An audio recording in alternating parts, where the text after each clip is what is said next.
Good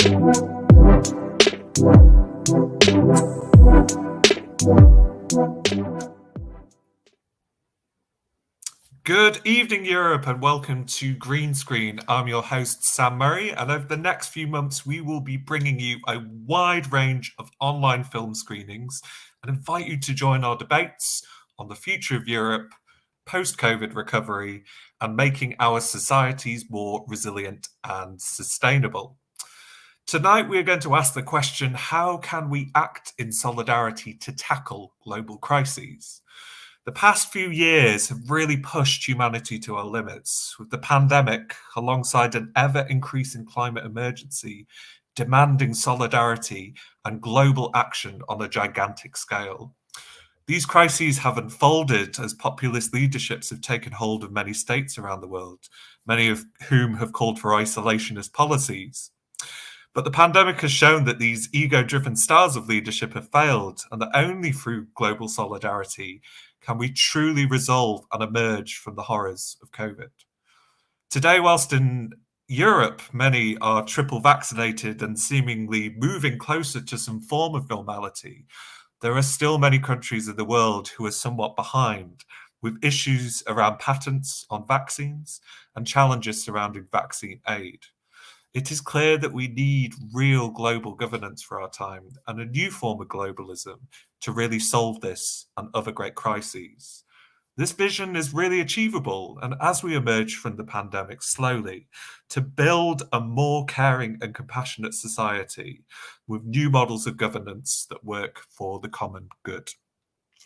So today's film that we've been exploring is The Forum, which you can find on the Green Screen website. It is still available to stream, but you might want to stick around for this debate because we've got an absolutely fantastic panel, but you will be able to engage with the film after today's debate.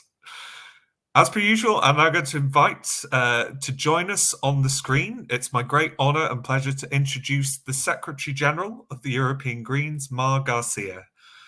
Hello, Mar. How are you today? Hello. I'm well, thank you. How are you, Sam? I'm very well, thank you. So we're asking our key question today of how we can act in solidarity to tackle global crises. Why did you decide to choose this particular topic for this week's debate? So it's in the resolution that it's our political framework, but as you were saying, in Europe, most of people are either double or triple vaccinated, and we know how important that is in order to overcome this virus. And somehow it doesn't seem that in the rest of the world we are at this level of health or like protection. So I think that if we really want to overcome this, we will have to, look beyond our boundaries, and probably will have to act in a more solid way in order to have an influence in the territories outside of what is considered the developed world. So I really think that global solidarity in terms today is very valid, but also it's a very good concept in order when we think about the challenge that climate change is putting on the table also, because there will be no triple vaccination for climate change for anybody if we don't act together to overcome this challenge. And also, this film is part of our Green Screen programme, which has been one of the most exciting projects, certainly that I've been involved in with the European Greens. And I wondered if you could tell us a little bit more about the Green Screen project and the ideas behind it. Yes, I mean, the Green Screen is probably one of the sweetest projects that the EGP is carrying out. It's actually an excuse to talk politics, but in a way that may be a bit more relaxed, and also with the will to support the cultural sector. We know that the cultural sector has been especially hit during this pandemic because of the restrictions on going to see spectaculars or concerts. Or so we also were thinking, what can we do to support this sector? And we thought that by supporting the film industry, we were very humbly contributing a bit. So we've chosen these 8 films that somehow tackle topics that are in our resolution about the post-COVID and the recovery. And it wasn't easy to decide which films were going to represent each of the different topics. This one is a very interesting one. I've always heard about Davos in television, but I really enjoyed watching the background. And of course, I had good and bad films about.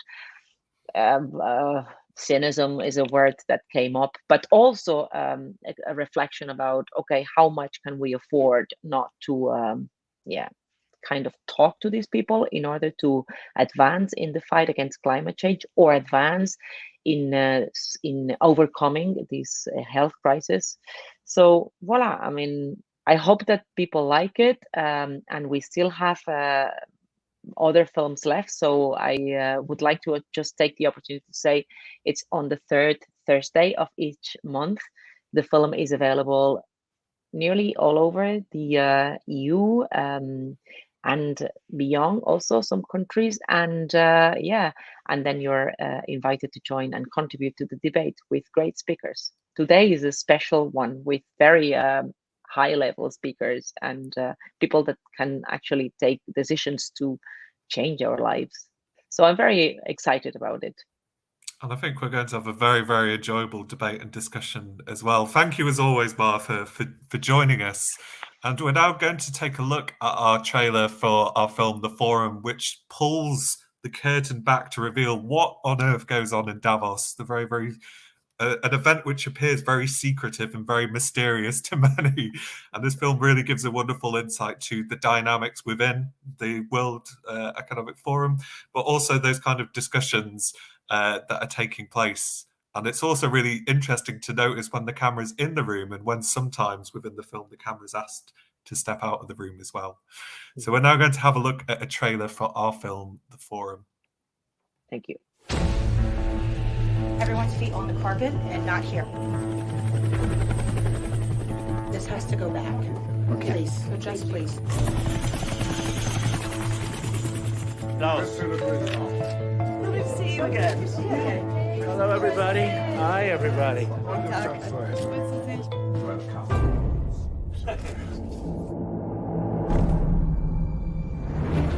Wenn wir nicht das Bedürfnis zum Reden hätten, zum Dialog, dann würden wir in einer globalen Diktatur leben, wo jedermann die gleiche Meinung hätte. Very cordial welcome to the World Economic Forum. Das heißt, reden und vor allem, dass man auch reden lässt, ist absolut notwendig für das Zusammenleben und den Zusammenhalt in unserer Welt.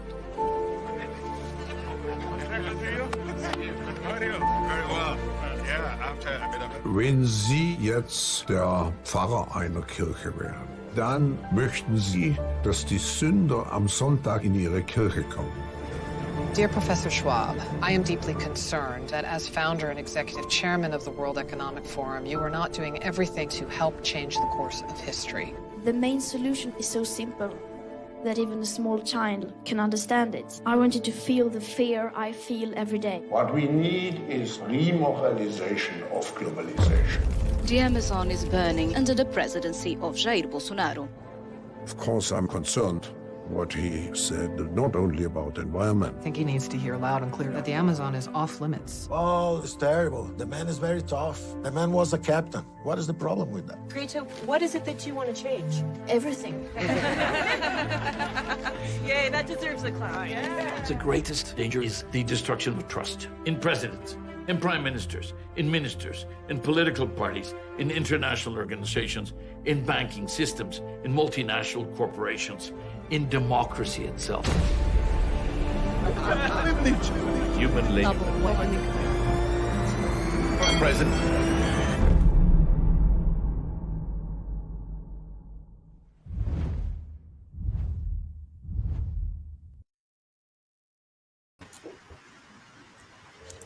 And as mentioned, the film is still available to stream after you've watched our debate today. So do make sure you go to the Green Screen website and watch it. It is definitely worth a view. So as Mar mentioned, we are beyond privileged tonight to have one of the most fantastic panels I've ever had the privilege to chair over, with such a wonderful collection of people who are making so much change in the world today. And all of our speakers tonight are really involved and engaged in global solidarity through the various work that they do. So I'm now going to just take a bit of time to introduce our speakers. So first of all, we have Petra de Sutter with us, the Deputy Prime Minister of Belgium and Minister of Public Administration, Public Enterprises, Telecommunication and the Postal Service. So good evening, Petra. How are you this evening? Good evening. I'm fine, thank you, and I'm very happy to be with you tonight. It's a privilege to have you with us. Thank you for joining.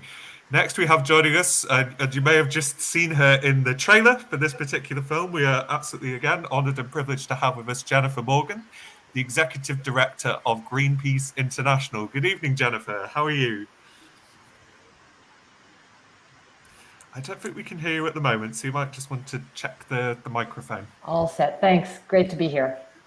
Wonderful. Thank you. And finally, we are absolutely delighted and privileged as well to be joined by Adrian van den Hoven, the Director General of Medicines for Europe. Good evening, Adrian. How are you? Good evening. Thank you very much for having me tonight. I'm really excited. I think this is going to be just a phenomenal discussion, and we're really going to be able to look at so many different perspectives this evening around global solidarity. Before we just launch into our discussion, I'm just going to share with our panelists and with all of you watching some of the information that we found on social media this week. So ahead of this panel, we asked the general public to answer a few questions. So first of all, we asked, what does global solidarity actually mean to you? And some of the responses that we had were, for example, climate solidarity, working together for the greater good, climate justice, a feminist future and human rights for all, and standing together with those who are oppressed for equal rights.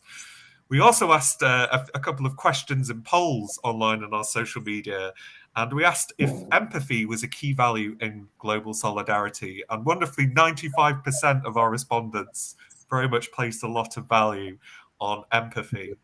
And we also asked another question of how can we actually build more trust in the political systems that we have.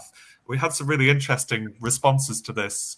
Some people answered to just ensure that politicians tell the truth, to have more inclusive politics.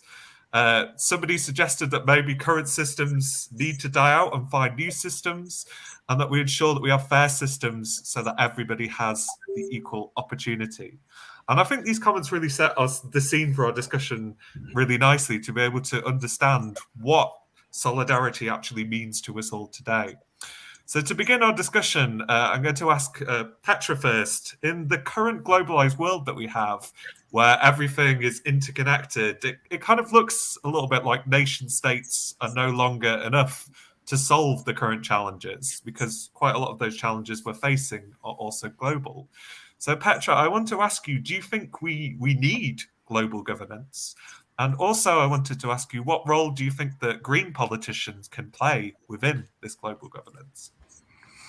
Well, thank you for this opening question. We can already discuss quite a lot if you ask that question.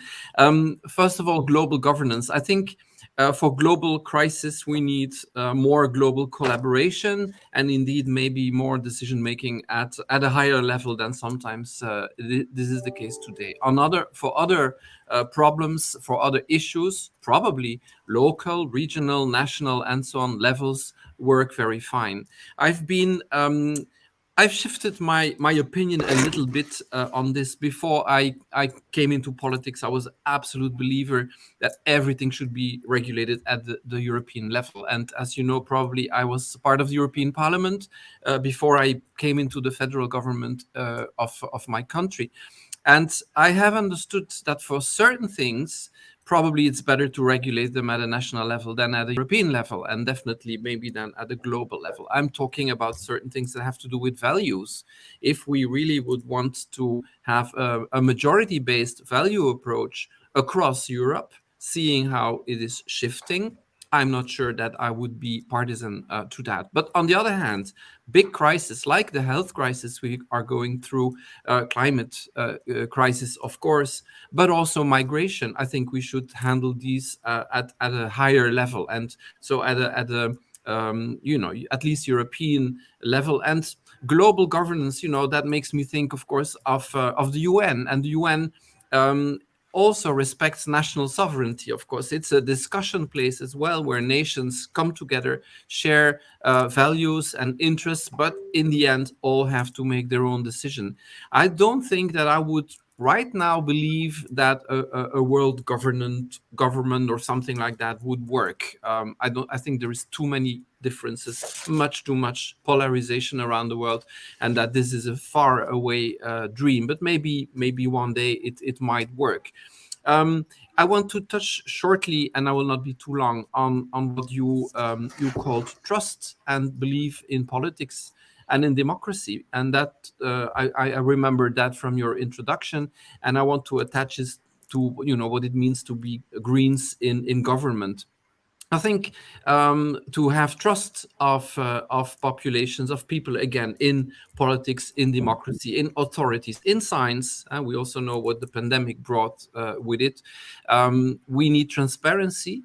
We need participation. You already talked about inclusiveness or inclusivity. I mean, people need to be or to feel represented by politicians, but politicians should learn much more and base their politics on participation of people. And there is a huge gap today. And this gap is, of course, also played with by populists that, use all the techniques that we know that they use to trick people into sometimes extreme positions. And we see that the extreme parties are rising. So what are Greens doing in government? I think we are really there because we believe in our program, in our ideals, and in what we stand for. And as a new member of a government since now almost 1.5 years, I see around me a lot of power politics, power games between more traditional parties that are in power for many decades. And there's much more game playing and manipulation and so on that I could imagine before entering in government. And this is not a good thing, of course, but this is reality. It's a hard job. What we try to bring is still the belief in our values, in our standards, and standing for them and trying to convince people by the integrity and the belief in the values that we stand for. I don't have to enumerate them. I think we're amongst us. We know what Greens are standing for. This is part of my answer. I could go on, but I will not monopolize the time because, of course, we are limited in time. Thank you, Petra. And I think you raised some really interesting points, particularly about this kind of balance of the different levels of governance that exist. And we often see discussions about how even the local level can be connected to more global solidarity and global action as well. And I think that's such an important point to raise. So thank you. Adrian, I wonder if I could come to you next and really ask from your perspective, what do you think we would need from global governance in tackling global issues that perhaps you've seen for your work, particularly in regards to healthcare?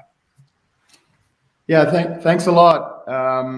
Well, I'm representing manufacturers of generic and biosimilars, so off-patent medicines. These are the majority of the medicines that people use. And certainly, I mean, I think the COVID pandemic, really shed a light on what solidarity means in practice. And I think this is super important.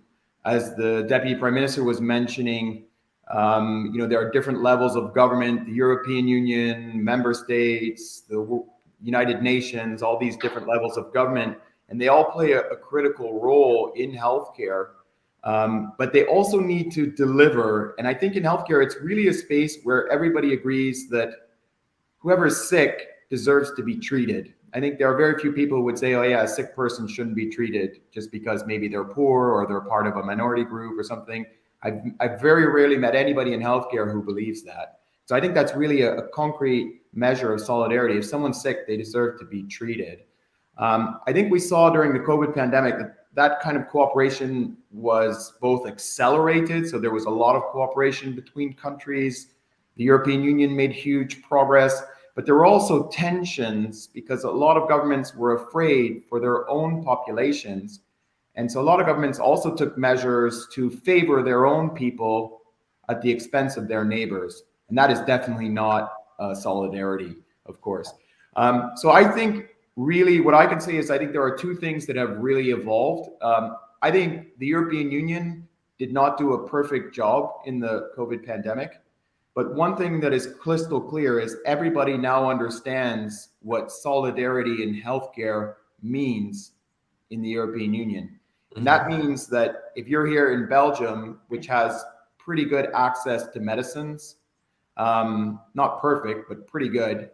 But if you're in another country in Europe that's poorer, like Romania or Poland, you have very low access to medicines. I mean, extremely low, including for life-saving cancer medicines or medicines for crippling diseases like rheumatoid arthritis. I mean, the numbers are devastating. But in the COVID pandemic, for COVID-related medicines or medicines that might serve for a COVID patient, there was an agreement between the industry, the European Union, the governments, that every patient in Europe would get access to those medicines that were needed. And that is almost a revolution in thinking in the European Union. Totally imperfect, but we saw it with the vaccines. Something that we didn't see was I worked on emergency medicines for hospitals where there was a lot of fighting between European governments over those medicines at the beginning of COVID, so kind of hoarding them from one another. Everybody agreed in the end, these need to be shared so that whoever's sick gets the medicine, not hoarding it in one country or another. That's a revolution in thinking in the European Union healthcare space. And I firmly believe that we can only go forward, meaning we need to look at cancer, we need to look at other severe chronic diseases and say, okay, can we really leave 25% of the population of Europe living in Eastern Europe with such low levels of access, or are we going to do something concrete to solve it?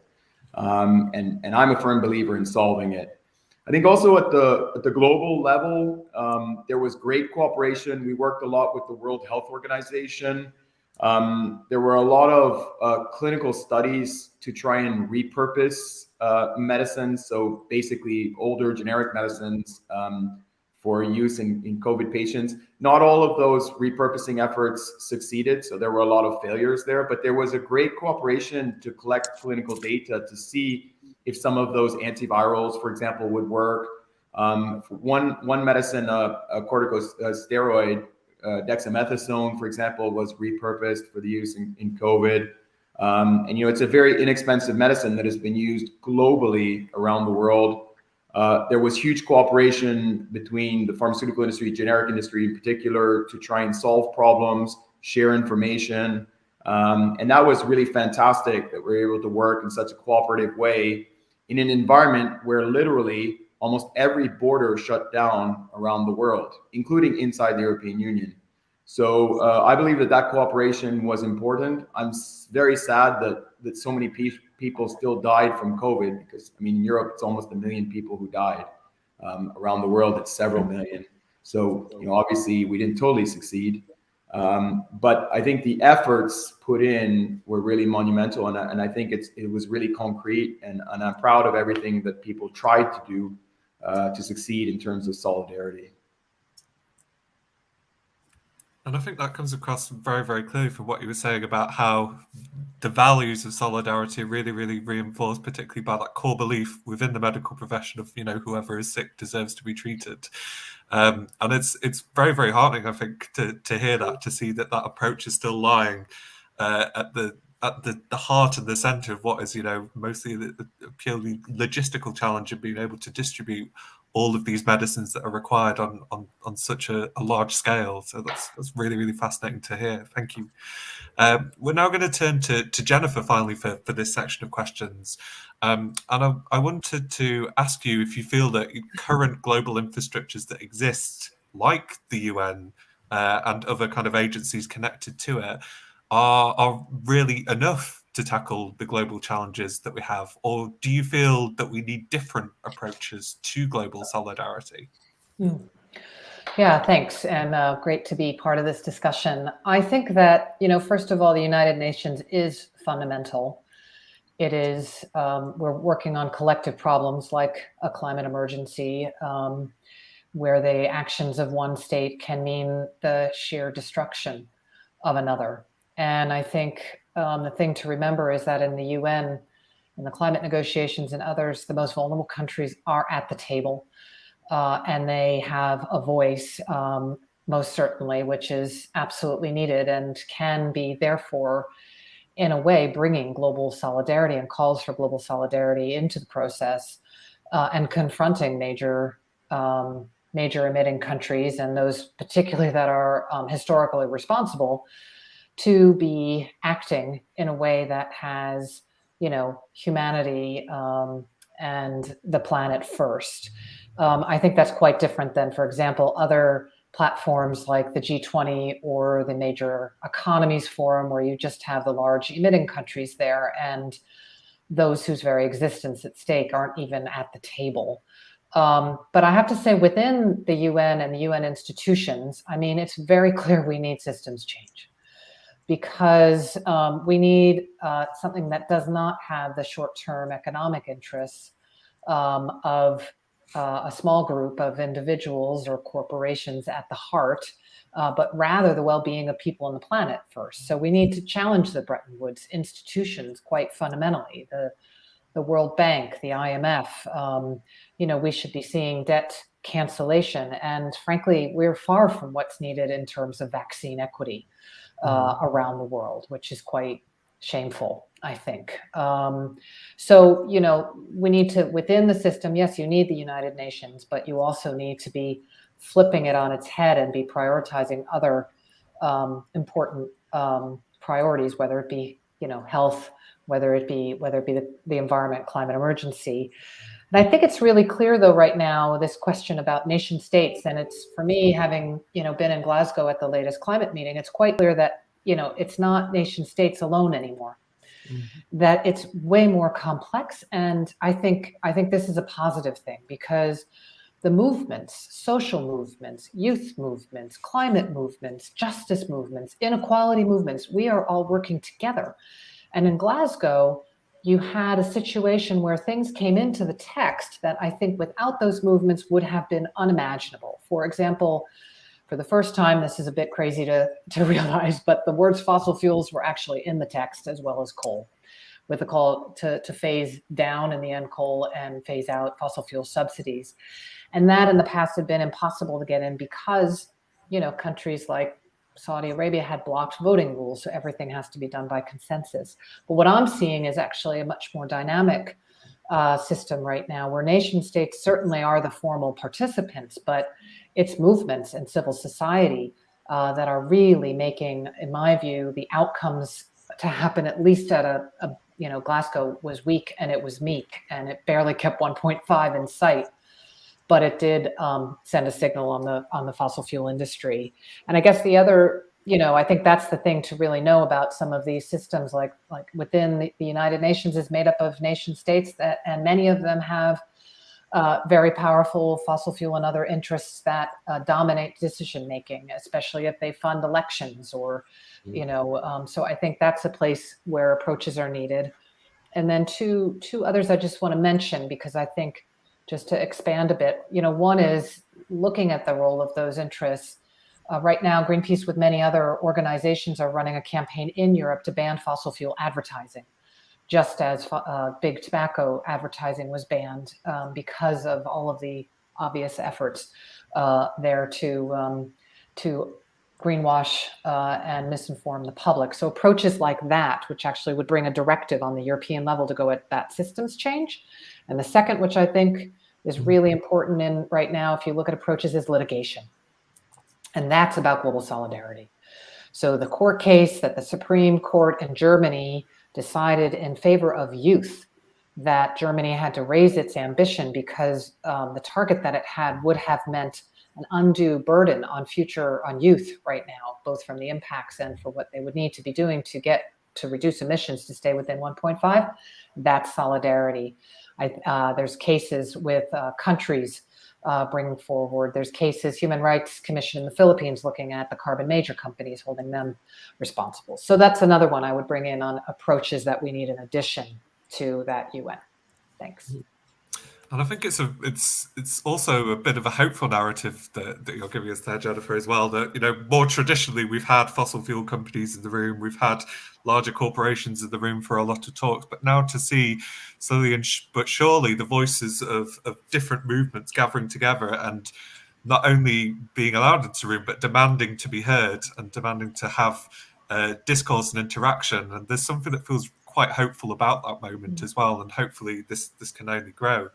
And I think particularly in challenging that traditional model of having those corporations in the room, I think the first clip kind of really demonstrates this quite well. And it's obviously yourself, Jennifer, in the room with corporations having a really interesting discussion on plastic pollution. So we're now just going to have a look at this clip and let's enjoy it. So let's bring it up on the screen. Good morning, ladies and gentlemen, and welcome to this press conference that's dedicated to answering the question, how can we move to more sustainable consumption? A couple of years ago, we launched a report that we will very soon have more plastic than fish in the ocean. Starting from that, we've built together an effort, a multi-stakeholder effort to tackle that problem. I'm very happy that we're joined by David Taylor, CEO of P&G. To his left, we're pleased to be joined by Ramon Laguarta, the chairman-elect of PepsiCo, Jennifer Morgan of Greenpeace. Jennifer, please. Our current economic system, which is based on this endless consumption, the disposability and the ongoing extraction of fossil fuels, is broken, and it just can't continue this way. So Greenpeace supports the intention behind these efforts, but there's a real risk that projects like this become a bit of a distracting side show to generate positive PR while major companies continue business as usual. So prove me wrong on that one. I don't feel like we're all on the same page there yet. So I'm actually very excited about this, and I do believe members of the industry see the compelling need to work together to find solutions across many different ways. Is P&G committing to set a reduction target of plastics across your entire supply chain? I hear Pepsi is interested or looking at that. What we're trying to do is design the bottles so that it has the minimum amount of plastic. However, the equation is not so simple. So, no, it's very complex. So when you start thinking about glass and returnable glass, then you say, okay, well, then I'm going to drive a lot of miles back into the factory. So we're looking at all these combinations of packaging that will really reduce the amount of packaging we use per kilo. I don't have time much more for public-private partnerships alone. We've got 12 years left on climate to avoid 1.5. So please work also to get the right policies in place. Thanks.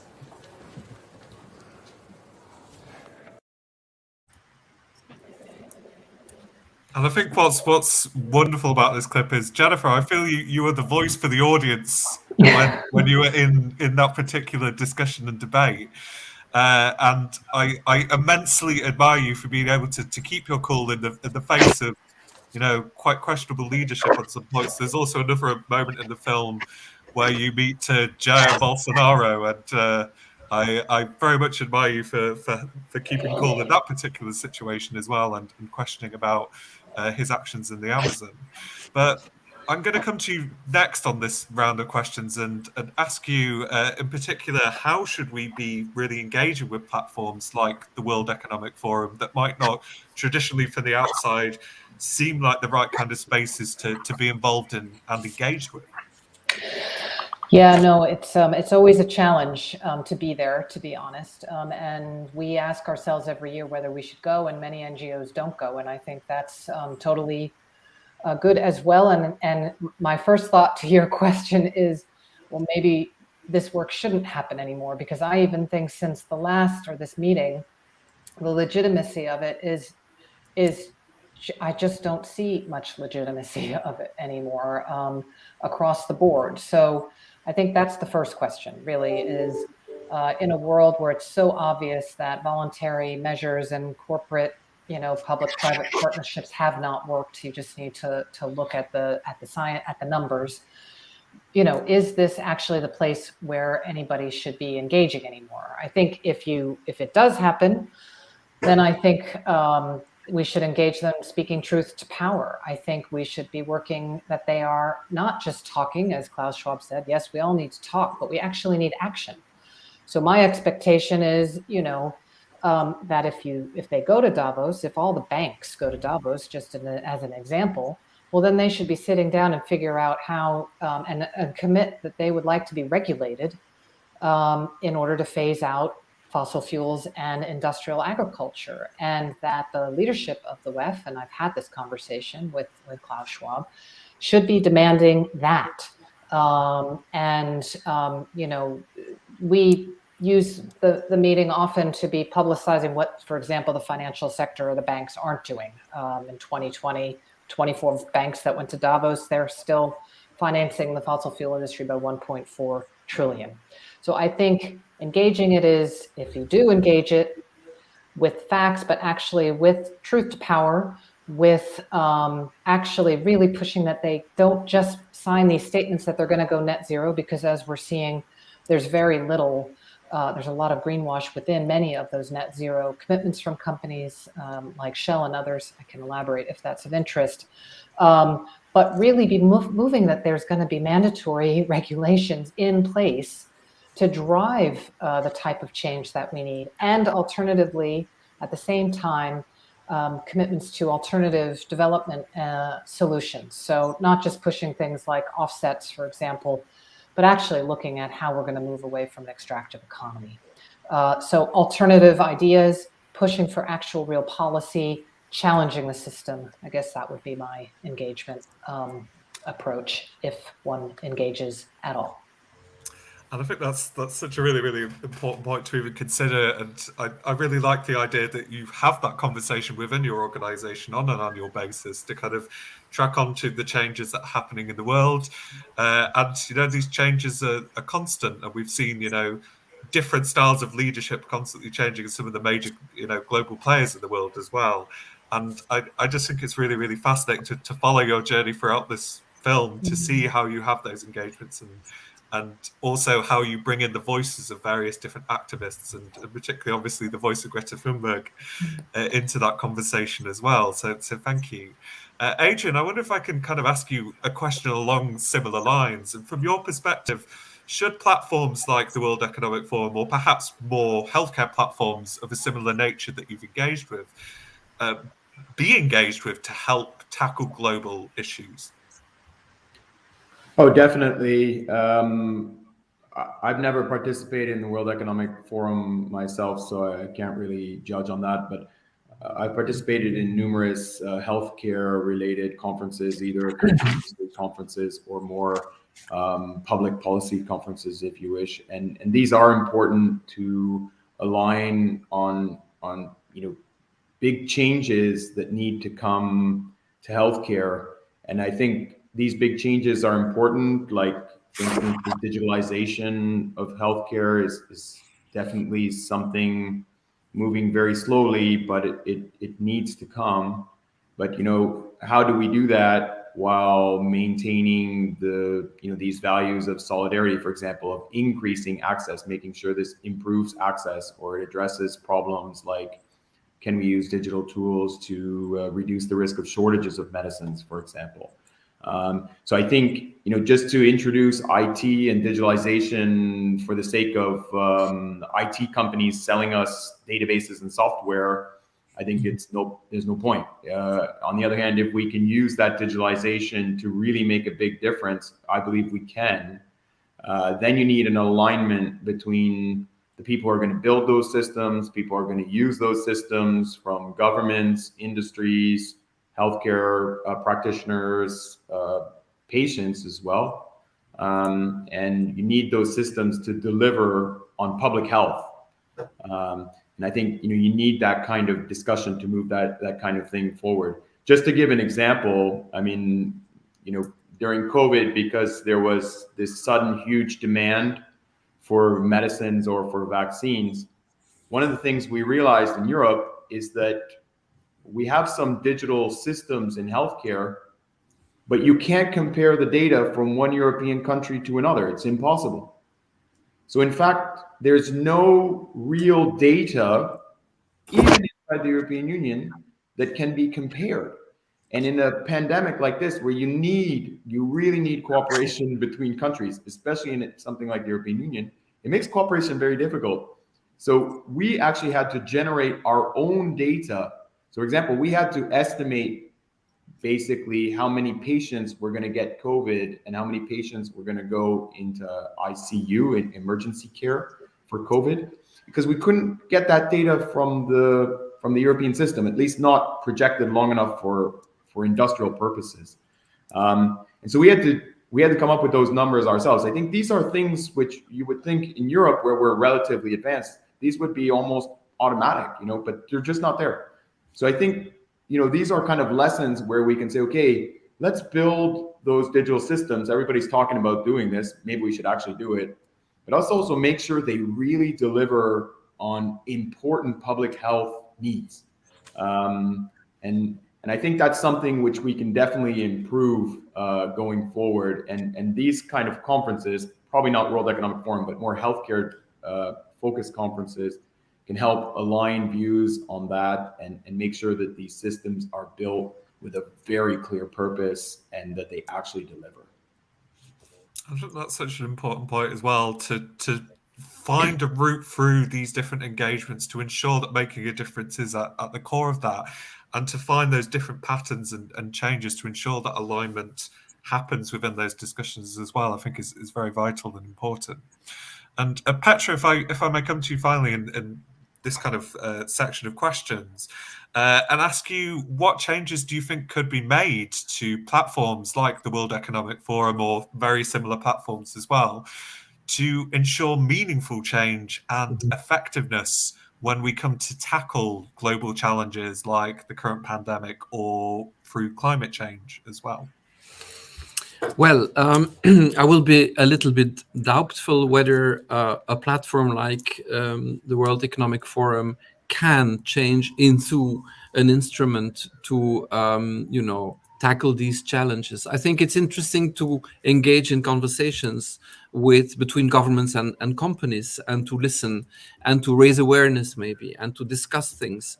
But I don't believe in self-regulation. I'm sorry to say. I think governments need to take responsibility and regulate. This is not going to happen at a forum like the WEF, because you are not in a position where this kind of issues can be regulated or arranged.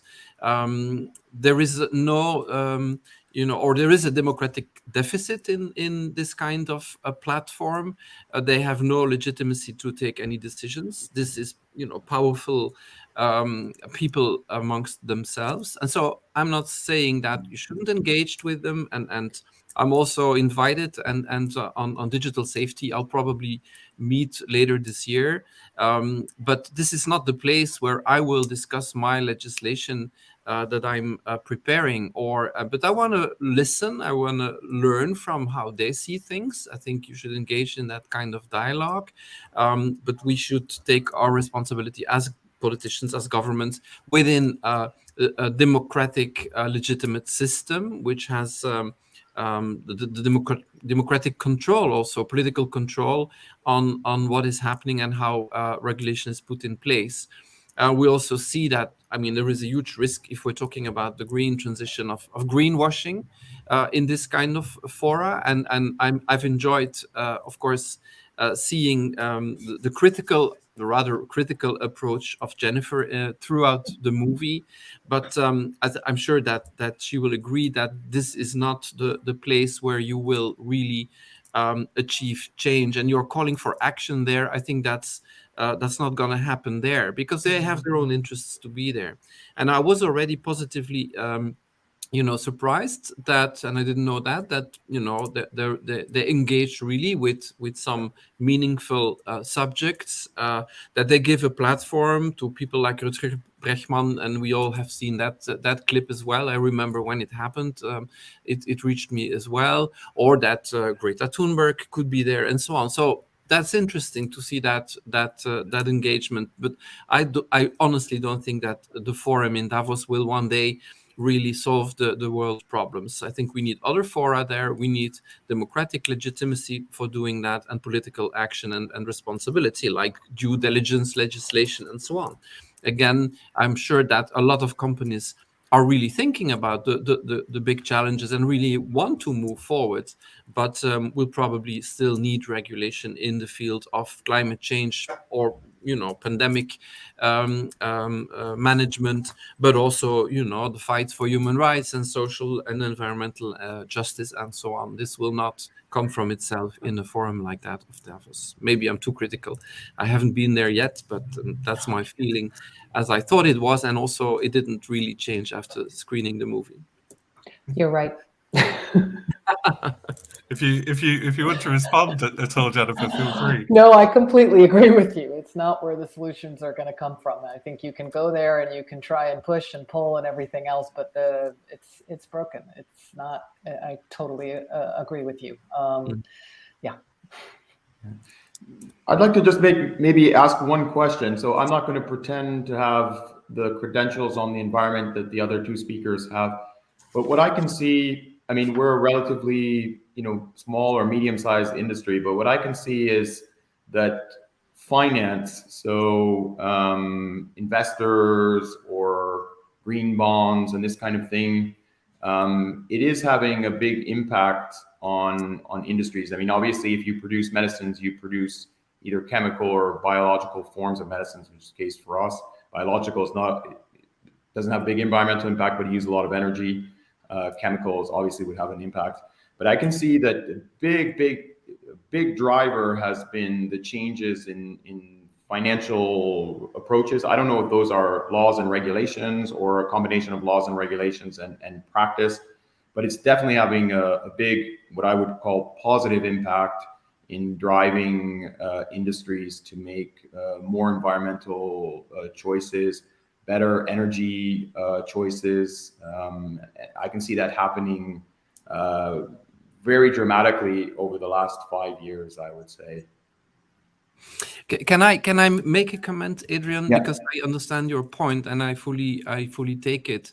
But if you have regulation that really sets the standards for all, you also have a normal competitive environment for businesses. If you say, you can do it on your own, self-regulate, give the good example, as a business, you will put yourself out of business if you really want to do this, because these standards, they will cut on your profits and so on. And this is how it is. That's why, of course, industry is a little bit frightened by everything that comes with the transition.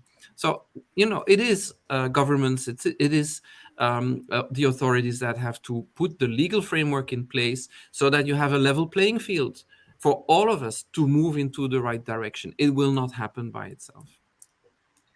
Yeah, I agree, but I also think these market issues act like a kind of incentive. For example, these green bonds essentially give you a lower interest rate, so it's more economically advantageous to go for this kind of bond if you're trying to borrow money basically from the stock market. And if you fulfill the criteria, the environmental criteria to be able to apply for that, you get quite a considerable economic advantage. And so I think there are also incentives. I can say also for medicines where, for most medicines, like generic medicines, the pharmacist decides what you get. The patient doesn't really have actually a choice. And I think here, there could be incentives also. So I'm not against regulation. Obviously, we're one of the most regulated sectors from a safety point of view. So regulation is necessary, definitely. But also incentives to push people in the right direction have I think, a very big impact. Mm-hmm. Yeah, I think you need both. Just to jump in quickly, I think what we're seeing in the climate space is some of the voluntary approaches around integrating climate risk. They may say it's signals, but actually, to echo a bit what Petro was saying, until you actually get that kind of financial regulation, it's nice to have, but it's not driving it at the pace and scale that we need. And I think on the incentives, well, then you just need to make sure that the right things are incentivized. And the recent experience with the taxonomy in the European Commission is one that is, it's incredible, because if you don't have the standards set, to create incentives or financial incentives in moving in a certain direction, then it gets skewed. But yeah, you need, and I think there's good examples all around the world, but I think that the visibility as well about the role of the financial sector in all of this, at least from the climate perspective, I can say has increased, and there are campaigns that are happening dramatically, and NGOs and others are very much experts in the field. But yeah, we need to get those signals in the right way. And I think this would be a really interesting point, actually, to just for the technical team to bring up one of the questions that we've actually had from our audience watching. And this is whilst this is specific to climate change, there may be some elements of this that I think do connect on a more global scale. So we've had a question from Nico Weitz, who has asked, how do you react to those who refuse to participate in green efforts and actively work against the implementation of its policies? And I'm guessing we will have seen, similar situations within the pandemic as well, where there have been certain actors who perhaps have, refused participation in certain activities or made them certainly difficult. And I just wondered, this is an open invitation for any of our speakers to kind of jump in and respond to it. How do you feel about that? How do you react to those situations, and what can be solutions to engage with those efforts to try and stop progress from happening? Who would like to start? I'll say a few things. We at Greenpeace, we have quite a lot of interactions with those that actively work to stop or against policies. And I think we do things like try and expose what they're doing. If you look at recent Unearthed, which is a Greenpeace United Kingdom investigative journalism set of interviews with Exxon that exposed actually the role that they're playing with Senators Manchin and others in the US. I think that is one way, because I think that although many people on the inside know that this is what happens, I think it's quite shocking, and it can help bring the types of hearings that are now happening again to that democratic system that is so needed, and oversight over to what is actually happening and what those corporations are actually doing. I'll stop there. I can maybe give an example from our side, which is not directly related to climate change, but related to a kind of environmental and health issue. So I think everybody is aware of antibiotic resistance, and that comes from the overconsumption or overuse of antibiotics. But it can also be caused by, for example, a pollution of antibiotics from production or human waste or what have you, or of course from farms. And so one of the things we've done in our sector is try to say, okay, can we reduce, for instance, antibiotic impact on the environment, because it has both an environmental impact and a public health impact. And some of the companies put together like a framework or a standard to do this, and they started to implement it. And the idea was to get all of the companies to do the same thing. And so we had a training course to explain how to do this.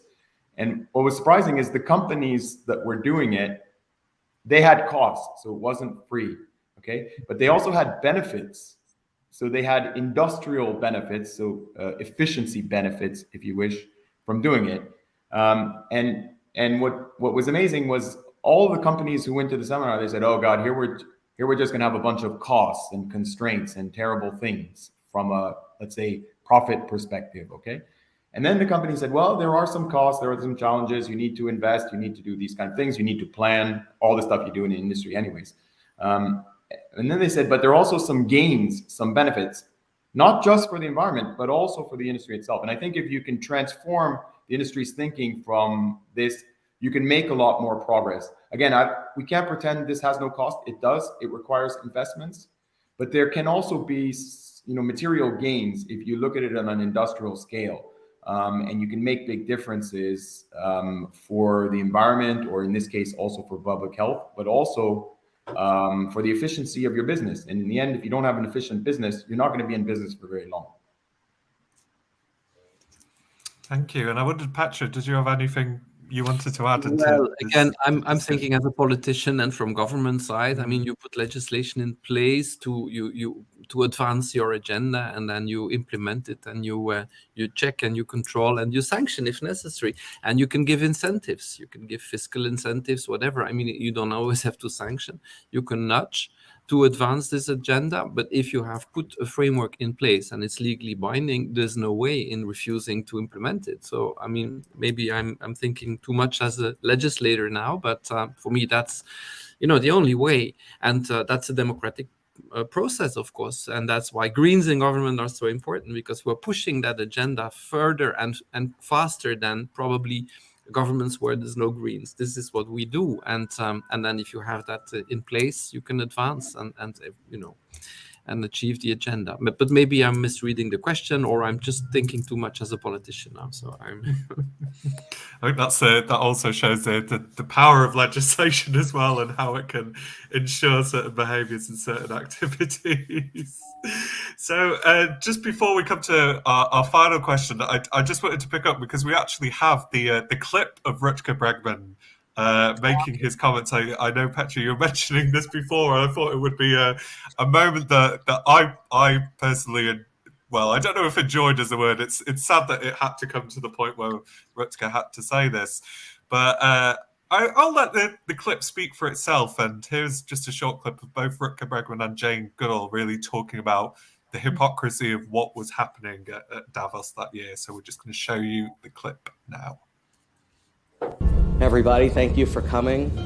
Winnie Byanyima, sitting next to me, is the executive director of Oxfam. Jane Goodall probably needs no introduction. Rutger Bregman is a historian. Glad to have him. Rutger, let's talk about concrete steps to get people out of poverty. I mean, I must first say, this is my first time at Davos, and I find it quite a bewildering experience, to be honest. I mean, 1,500 private jets have flown in here to hear Sir David Attenborough speak about, how we're wrecking the planet.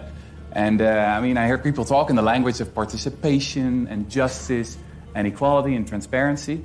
But then, I mean, almost no one raises the real issue of tax avoidance, right? And of the rich just not paying their fair share. I mean, it feels like I'm at a firefighters conference and no one's allowed to speak about water, right?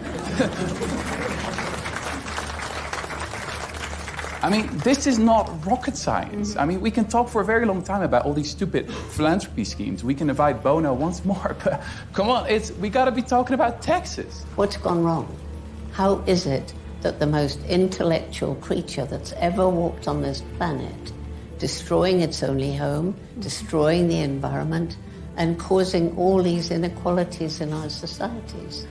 We've broken the link between intellect and wisdom.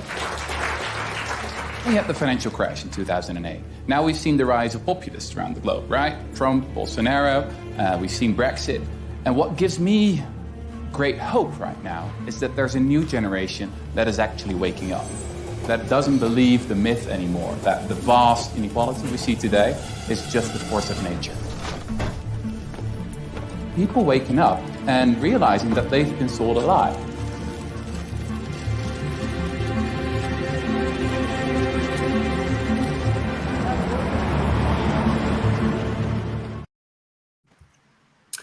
It feels like a firefighters conference and no one's allowed to speak about water. What a fantastic and phenomenal quote, of course, that is.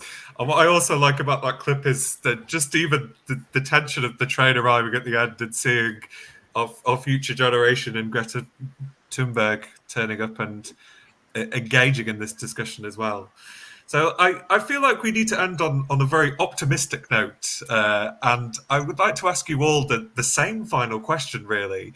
And this particular question is really asking, what has the pandemic and the climate crisis taught us about global solidarity, and any positive reflections you might have on what those lessons are? So, Adrian, I wonder if I could come to you first in response to this question. Yeah, well, I think,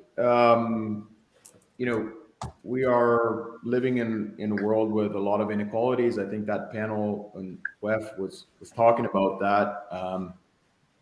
That's difficult nut to crack to solve all of those, but I think you can definitely make a big change, a big improvement, at least in medicines. I believe you can. I was talking about Europe, so I'll concentrate a little about Europe. You could put this on the scale of the world. In Europe, if you live in Eastern Europe or Western Europe, there's a dramatic difference in the access to medicines.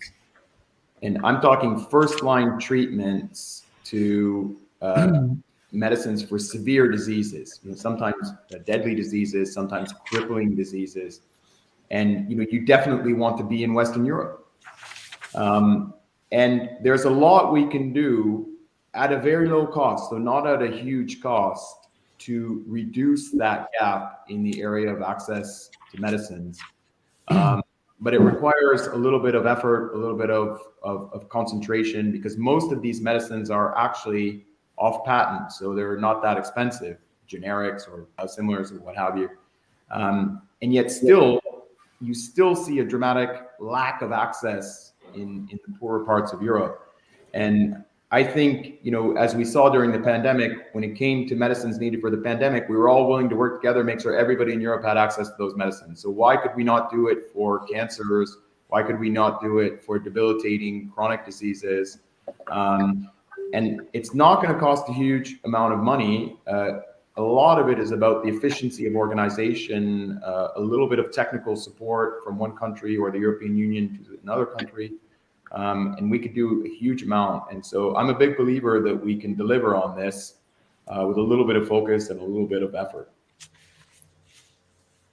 Well, and that's a really wonderful positive note for us to kind of take forward to reflect on.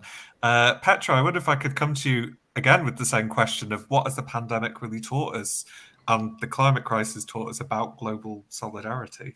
Yeah, so I've been thinking while Adrian was answering the question about, the parallelisms or the similarities between these two crises. I think the first thing that comes to my mind is that both are increasing inequalities. And so that there is a lot of justice involved in, looking at how it works globally and why we need this solidarity. And of course, we talk about climate justice for a good reason. And Adrian touched upon the patents and of the vaccines and so on. So I will not go into that because this is an important issue in itself. So, but increasing inequalities. And we thought COVID was the big equalizer. It has been the big inequalizer and raising a lot of inequalities that were already there that have been increased. And so climate change is doing exactly the same thing. It is mainly damaging and attacking the most vulnerable people first. So the second similarity that I see is that in both subjects, solidarity is absolutely needed, not only for moral reasons, but if you really want to engage in somebody who doesn't give a damn for morality, you could also convince them that there is a part of self-interest in showing solidarity, both in the climate crisis and in the pandemic. Because for COVID, it's simple. If we do not, help the rest of the world having access to efficient vaccines and so on, new variants will be able to develop and come to us anyhow. So we're not all safe unless all of us are protected against the virus. So it's also out of self-interest. And sometimes this is an argument politically also that people are listening to and works better than the moral argument. And it's exactly the same thing for climate change. It's a moral question, of course, climate justice, but it is also a self-interest question. And it's a difficult debate, but if we're talking about climate refugees and so on, people that have problems with migration, suddenly they start listening. So if we want to be sure that we help ourselves, we should start by helping the rest of the world. I think that's become a very important amplified message as well as various new variants have cropped up, to recognize that every new variant essentially is a failure of global solidarity, and that we need to be acting in the global interest to not only protect those people in that situation, but it does benefit everybody on a wider scale. So finally, Jennifer, can I come to you again with the same question? From your perspective, what has the pandemic and the climate crisis taught us about global solidarity? Well, I think the unequal impacts of COVID-19 crisis on the haves versus the have-nots, it's just a mere dress rehearsal for how the climate crisis is already interacting with structural inequality. And I think, deeply unfortunately, I think you just see how developing countries, the least developed countries, they've just been left behind. They're crippled by debt.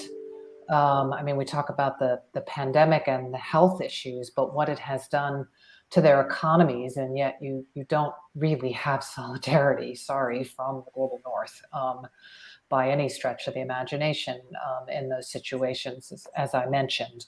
I think if I look at, though, the side that gives me more hope, I would say, I think it is the fact, maybe two sides of the coin. I think on the one hand, the interlinkages have been much more visible, and I think it's been exposed how broken the neoliberal system is. When you have the Financial Times and the Economist actually coming out and saying these things, what I think used to be seen as a radical thought that a Greenpeace or someone else had brought in is now part of that dialogue or the debate. That doesn't mean that it's being cracked in places like that, but it's in the mix, and the need to actually be bringing together the solutions around systems change, because that address health inequalities, rich and poor. You've probably seen the recent Oxfam research on this, and obviously the climate piece, but also the relationship to nature. And the extractivism that's there. And I think that there is a growing awareness that you just can't be extracting everything because, you unleash pandemics and other problems. And that as a species, I think what Jane Goodall said was just amazing. But as a species, I hope that's what I'm seeing a little bit of in some of the values. If you think about mindset shifts, which we really need to have in order to address these things, I think the pandemic has exposed some of those. And then I think that has then linked up, as I was saying, movements across as never before, so that organizations like Greenpeace are working on systemic racism with Black Lives Matters, and we're working for a just transition with labor. We're advocating or supporting cancellation of debt or universal basic income, things that I think oftentimes people would say, well, what's Greenpeace doing on that? But we are working for systems change with our allies across the board. And I think this pandemic has blown open through its disruption, and the millions of people who have died and been impacted, and the climate crisis, just how much we need that solidarity across the board, and that's really what we're focused on, not just the individual issues, but the whole connected system. Well, I think that's a really lovely note to end on, the fact that our movements are growing and their connections being linked as never before, the bonds are growing stronger, and really working together to tackle systemic change. So I would like to thank all of our speakers for joining us this evening. Thank you to Petra, thank you to Jennifer and Adrian for your contributions in this fascinating discussion. I'm sure you would all agree we could talk for absolutely hours about this particular topic and dissect it in different ways. And I think today what it really demonstrates is the conversation is only starting, and we do need to continue this discussion around the need for global solidarity to act on these great challenges of our age and of our time. And we've obviously been watching the chat and seeing the amazing discussions that are happening between our viewers on YouTube, or having all different kinds of discussions with each other about the issues and topics that you've raised today. So certainly, please do continue them on social media. Copying European Greens on Twitter. There's Instagram as well, and make sure you keep that conversation going. Don't forget, you can still watch our film, The Forum, this evening, so you can grab your popcorn, put your feet up, and enjoy the movie after our discussion today. And don't forget, you can share all of your thoughts on our social media pages. And also, just to mention before we finish for today, we also have a winner for our raffle. We did a raffle for I believe a special European green screen popcorn set. And just to announce that our raffle winner is Amal Balak. And if Amal, you are watching, we will be in touch via Instagram to organise your prize delivery as well. So once again, just a huge thank you to Petra, Jennifer and Adrian for your contributions for today. It was beyond a privilege to be able to have this discussion with you. And I hope we can continue having these discussions in future. So to bring our session to an end today, we're now going to turn to our artistic pill. And today's project is showing how a former salami factory in Rome, occupied by migrant families, was turned into a contemporary art space and the first inhabited museum on the planet. This project is a collaboration with the community and features murals, paintings, and installations by more than 600 artists from around the world. So now let's take a look at our artistic spot.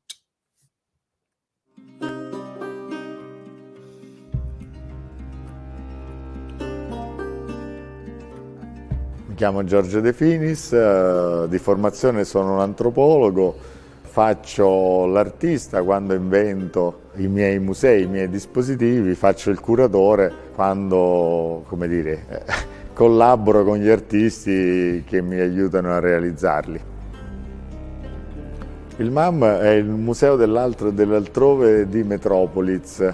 Metropolis è un'occupazione abitativa, è uno spazio abitato da famiglie, 200 migranti precari provenienti da tutto il mondo che hanno trovato dentro questo relitto urbano, questa fabbrica abbandonata, un tetto sulla testa.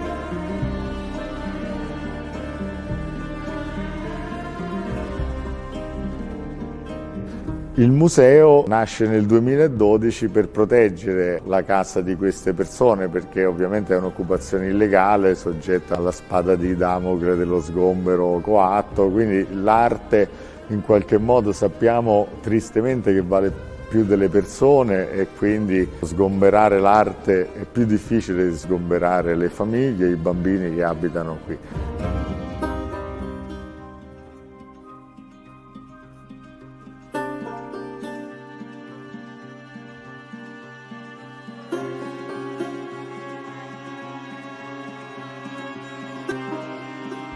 Noi non facciamo bandi, non giochiamo col denaro, anzi giochiamo a vietare il denaro, quindi diciamo che tutto quello che è avvenuto qui è avvenuto come risposta a una chiamata che era una risposta necessariamente generosa, cioè l'artista che veniva qui doveva portarsi i colori, la scala o i materiali che gli servivano e donare un'opera, anche quando quest'opera di fatto nel mondo di fuori, nel mondo del mercato, del sistema dell'arte è un'opera che ha un valore.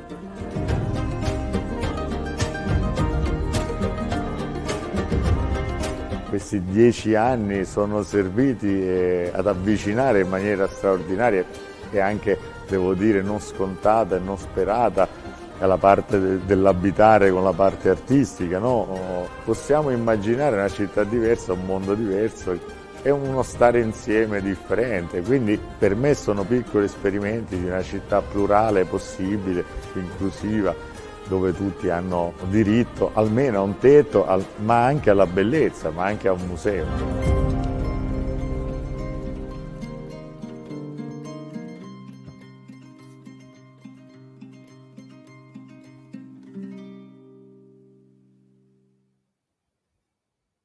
And I think this project really shows the power of art to occupy space and to really reclaim it for change and to challenge those notions of ownership and really opening new discourses on how to disrupt systems for common good.